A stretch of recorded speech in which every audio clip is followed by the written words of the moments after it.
हमसे डरता है, विदेश को आगे करता है, हमसे डरता है, विदेश को आगे करता है।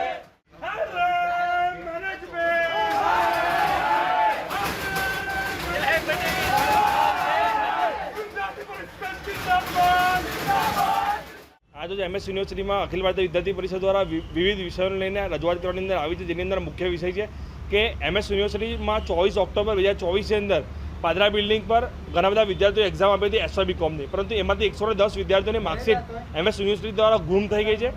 જ્યારે વિદ્યાર્થી એમએસ યુનિવર્સિટી હેડ ઓફિસ પર આવે છે ત્યારે કહેવામાં આવે છે કે આ માર્કશીટ તમારી પાદરા બિલ્ડિંગ પર પહોંચી ગઈ છે, પરંતુ પાદરા બિલ્ડિંગ પર ખરેખરમાં આ માર્કશીટ પહોંચી જ નથી। છેલ્લા 1 વર્ષથી વિદ્યાર્થીઓ આ માર્કશીટ લેવા માટે તડફડી રહ્યા છે, ત્યારે આજે અખિલ ભારતીય વિદ્યાર્થી પરિષદ દ્વારા આ વિષયને લઈને રજૂઆત કરવાની આવી છે। વાઇસ ચાન્સેલર દ્વારા કહેવામાં આવ્યું છે છેલ્લા આવનારા 2 દિવસની અંદર ગાડી માર્કશીટ લઈને પાદરા બિલ્ડિંગ પર પહોંચે છે, તો આપના માધ્યમથી વિદ્યાર્થીઓને પણ કહેવા માંગુ છું કે તમારી 2 દિવસની અંદર માર્કશીટ આવી જશે।